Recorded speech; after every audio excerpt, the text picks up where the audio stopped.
आज मैं जिस मूवी का रिव्यू करने जा रहा हूँ उसका नाम है क्रॉल और ये मूवी थ्रिलर और डिजास्टर पे बेस करती है। और इस तरह की देखें तो हर साल में एक ना एक मूवी जरूर आती है जिसमें बहुत ज़्यादा डिजास्टर तूफान आते हैं और तबाही होती है और लोग बचते हैं। तो ये मूवी उसी तरह की है, लेकिन ये मूवी उन मूवी से काफ़ी बेहतर है। तो इसकी रीज़न क्या है, अगर आप इस वीडियो के एंड तक देखेंगे तो आपको आइडिया हो जाएगा कि क्या क्या इसके प्लस पॉइंट हैं।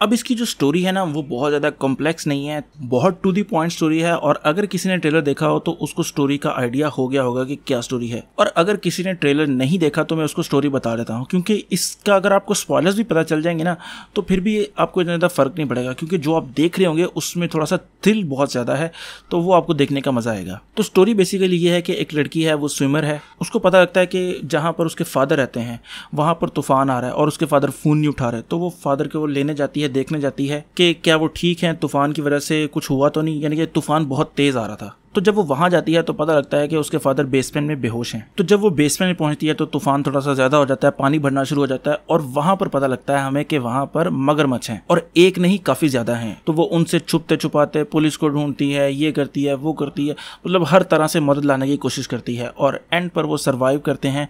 बस ये स्टोरी है। लेकिन असल जो चीज देखने वाली है वो है जंप स्केयर और स्टोरी को उन्होंने किस सिंपल वे में एग्जीक्यूट किया है। मैं वैसे पर्सनली हॉरर मूवीज का इतना ज्यादा फैन नहीं हूं, मैं बहुत कम हॉरर मूवी देखता हूं, लेकिन इस मूवी को मैं सिनेमा में इसलिए देखने गया क्योंकि जो इसका ट्रेलर था ना वो बहुत ही खूबसूरती से किसी ने एडिट किया था, बीट के ऊपर बूटी थी। लेकिन तब मेरे ज़हन में आया कि यार इनके ट्रेलर अच्छे होते हैं हॉरर मूवीज़ के, इनकी मूवी इतनी ज़्यादा अच्छी नहीं होती, चीज़ी किस्म के जंप स्केयर होते हैं, वो मज़ा नहीं आता देखने का। लेकिन फिर भी मैंने हिम्मत बनाई और मैंने कहा चलो देखने चलते हैं। और जब मैं देखने जा रहा था तो मैं सोच रहा था कि जो मगरमच्छों वाली CGI है ना वो शायद इतनी अच्छी ना हो, क्योंकि लो बजट मूवी है तो शायद इतनी अच्छी CGI देखने को ना मिले। लेकिन मेरी उम्मीद से बहुत ज़्यादा अच्छी CGI थी और काफ़ी रियल फील हो रहा था। और इवन कि जो है ना मानसून का मौसम चल रहा है तो बारिशें भी हो रही थी। तो जब मैं मूवी देखने गया तो बाहर बारिश भी हो रही थी और जब मैं बाहर निकला तो बाइक पे जाते हुए मैं यही सोच रहा था कि यार कोई मगरमच्छ ना पीछे पड़ जाए, मतलब इतनी वो रियलिटी बेस लग रही थी, ऐसे फील हो रहा था। दूसरी जो चीज़ इस मूवी की मुझे बहुत ज़्यादा पसंद आई है वो है कि स्टोरी को उन्होंने टू दी पॉइंट रखा है, जो कि बहुत अच्छी बात है। ना स्टार्ट में उन्होंने बहुत ज़्यादा टाइम ज़ाया किया है, ना एंड पर बहुत ज़्यादा टाइम ज़ाया किया है। होता है ना कि एंड पे जब हीरो जीत जाते हैं तो वो दिखाते हैं कि वो किस तरह फिर अपनी फैमिलीज़ के साथ ज़िंदगियाँ गुजार रहे हैं, किस तरह अब वो दुखों में गुजार रहे हैं। मतलब उन्होंने कोई टाइम नहीं ज़ाया किया, उन्होंने जैसे ही वो सेफ हुए उन्होंने वो मूवी को एंड कर दिया है। और स्टार्ट में भी उन्होंने कैरेक्टर्स एकदम से डेवलप किए हैं, बताया है कि ये हमारी स्विमर है और ये उसका बाप है, ये उसकी बहन है।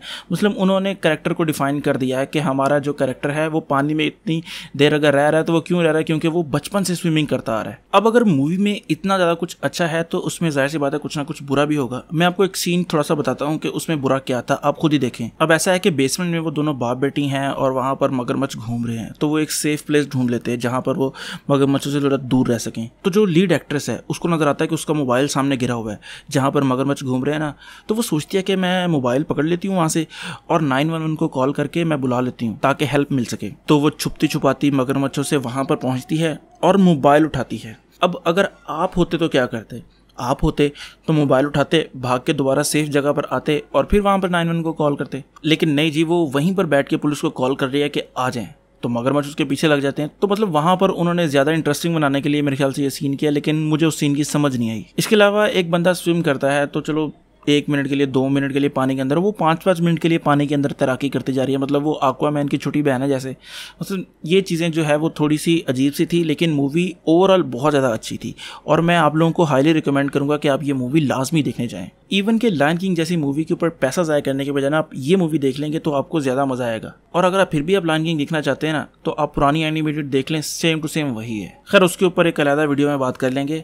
अभी मैं इस मूवी को रेटिंग दूं तो मैं इस मूवी को रेट करूंगा 8.5 आउट ऑफ 10। मुझे तो मूवी बहुत ज़्यादा पसंद आई है और आप भी देखने ज़रूर जाएं। और अगर आपको ये रिव्यू पसंद आया है तो वीडियो को लाइक करें, कमेंट करें और सब्सक्राइब ज़रूर करें। तो खुश रहें, खुश रखें।